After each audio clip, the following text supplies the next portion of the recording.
Hello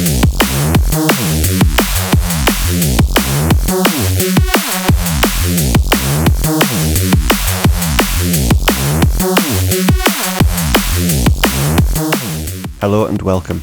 In this video I'm going to show you how to create a great sounding snare drum in Vital with a little bit of post-processing. So let's get into it.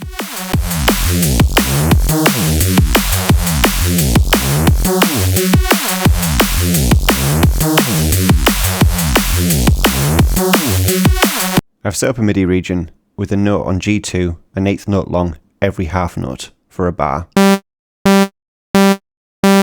And this is for us to just constantly play back while we shape the snare drum sound. So in Vital, the first thing we're going to shape is the fundamental body of the snare drum. And we're going to do this using oscillator 1 and 3 LFOs acting as envelopes. So in oscillator 1, we're going to change this sawtooth. If we just go to the wavetable editor, and we clear both the phases and the amount of frequencies, and then we just draw on a fundamental to create a sine wave. Now that we've got that set up, we can start editing the pitch envelopes and the loudness envelope. So for LFO1, we're going to set as our initial transient pitch. We'll set LFO1 to envelope mode, apply that to the pitch of oscillator 1, set the tempo to an eighth note, and create this kind of shape. And let's play back as we're doing that.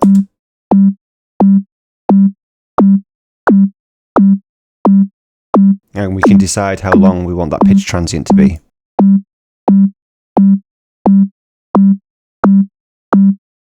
I would recommend keeping it quite short. You don't want it to be super noticeable within the sound. With the second LFO, again, we're going to set this to envelope mode, set the tempo to an eighth note, and this is going to be our overall pitch body.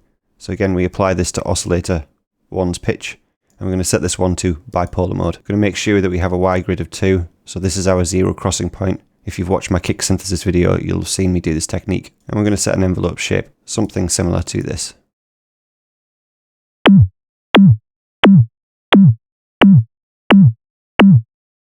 Now at the moment this sounds quite strange because of the pitch sweep down at the end.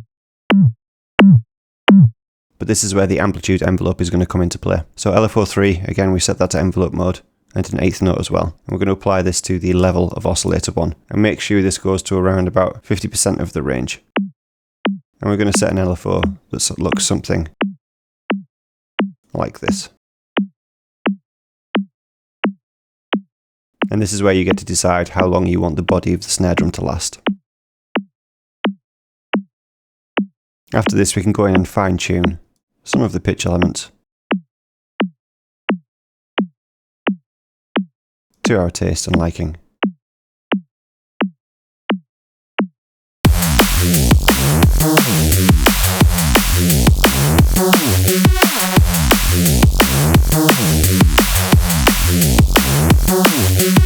Next we're going to shape the top end and noise tail of the snare drum. And we're going to do this using the sampler with white noise. So we're going to turn the level all the way down and we're going to use envelope 1 and envelope 2 for this. So envelope 1 is our main overall loudness envelope, and I'm going to set a shape of this kind of envelope. This longer release time is going to allow us, when we get to envelope 2, to shape the loudness envelope of the white noise. Now the reason why I'm using envelopes and not LFOs is because this envelope is going to last longer than this envelope, and I want to be able to manipulate these individually to the oscillator envelopes. So I'm going to apply envelope 2 to the level of the white noise, and again we're going to change this just below half a mount in range, and now we can start shaping the noise envelope.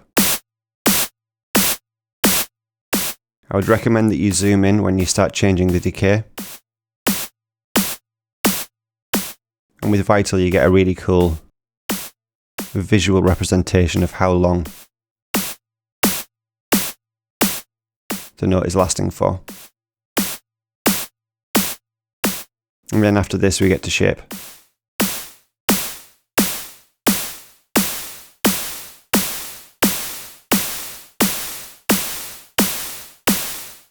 How long and how loud we want the white noise tail to last for.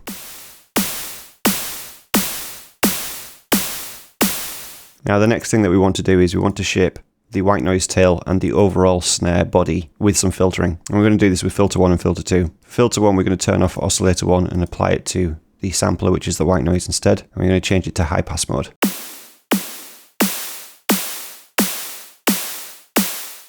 And again we can change the high pass to taste.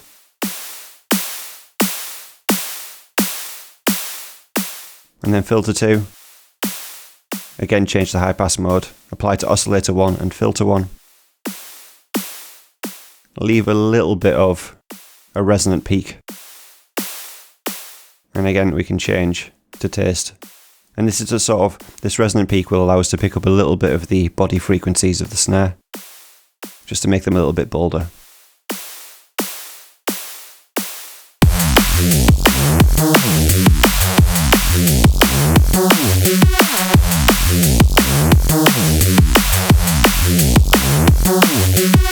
Next we move to the effects section where we can really start refining and shaping the sound a little bit more. So first of all, we're going to start with a multi-band compressor. We're going to turn the low band down. And we're going to mainly focus on these upper bands. But first we're going to increase the attack and release. And this really shapes and glues things together.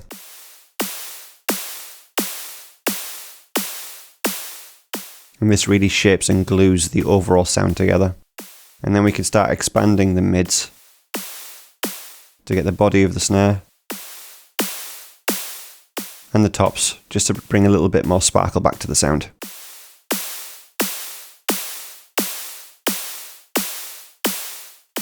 We can then shape the sound even further with an equalizer. If we change the low band to a high pass filter, increase the resonance, and then lift the cutoff to match the fundamental frequency of the snare. That allows us just to shape the body a little bit more. In the highs, we're going to keep this as a high shelf, but you're going to mainly control, with the second envelope, the gain. So if we apply envelope 2, like so,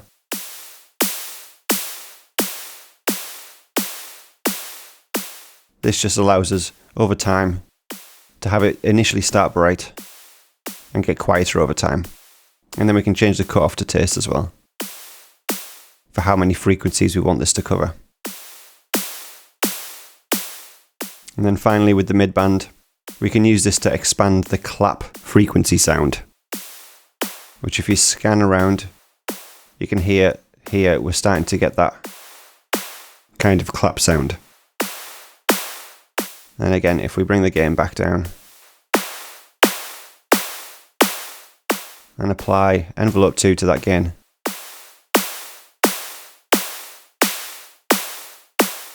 we can see that we can accentuate that clap sound in the snare drum.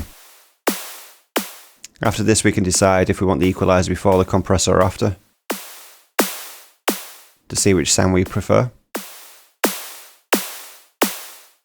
Next, adding a little bit of chorus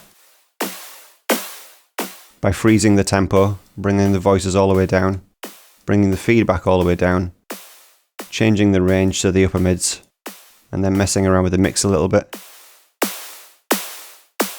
Allows us to again accentuate the body of the snare a little bit more.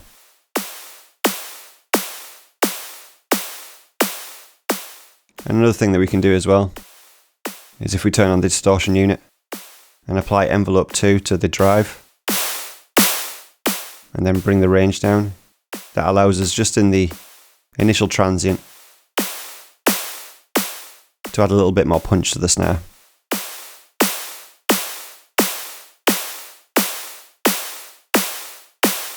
After this, we can refine the snare even further by applying macros to some of these settings that we've been doing. So for example, what we could do is in envelope 1, we could apply macro 1 to the release. So now we get to decide how long the snare lasts for.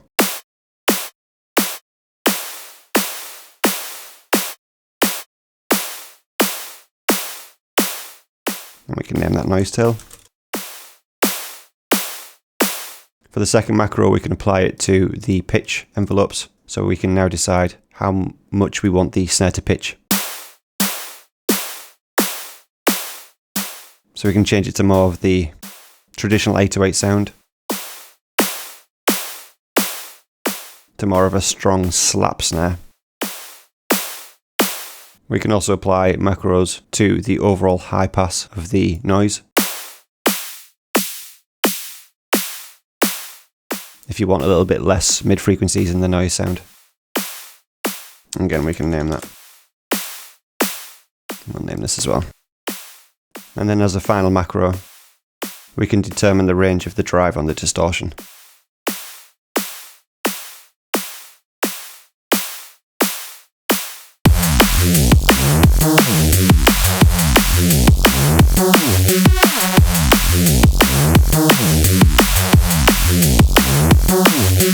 And finally we can get into some post-processing, and in Ableton Live here I've just got OTT, multiband dynamics, EQ and a glue compressor, and I'm going to go through each setting to show what I've done to make this snare sound a little bit fuller. So if we turn the OTT on, I've removed the low band and expanded the mid band and the high band, increased the time and brought the amount down a little bit. But again, you can set this to taste.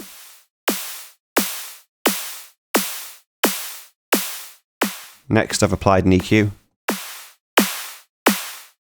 Again, accentuating the fundamental hit. And also the clap frequency as well. Clap frequencies are usually between 1 kHz and 3 kHz. So this is where you can really define the tone of your snare drum. And I've just used a low pass filter in the top end as well, just to capture any super high frequencies that I don't really want. And then after this, with the glue compressor, I can set the threshold if I really want this to snap even more. And then I can increase the makeup gain to bring back the loudness. So with this glue compressor, I can really start to increase how much this snare hits. I'll just turn these effects off as well so you can hear it before.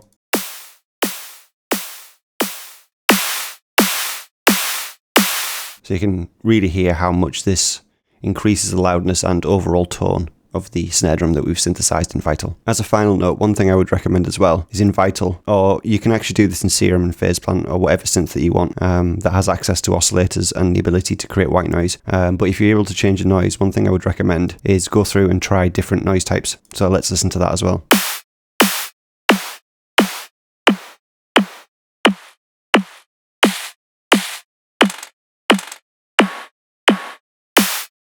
So you've just got some different options that you can play with as well. Also make your own styles of noise and throw them into this sampler as well. See what you can come up with. Anyway, that's all I have for today. I hope you have fun with this snare synthesis technique in your own music. And until next time, as always, God bless and goodbye.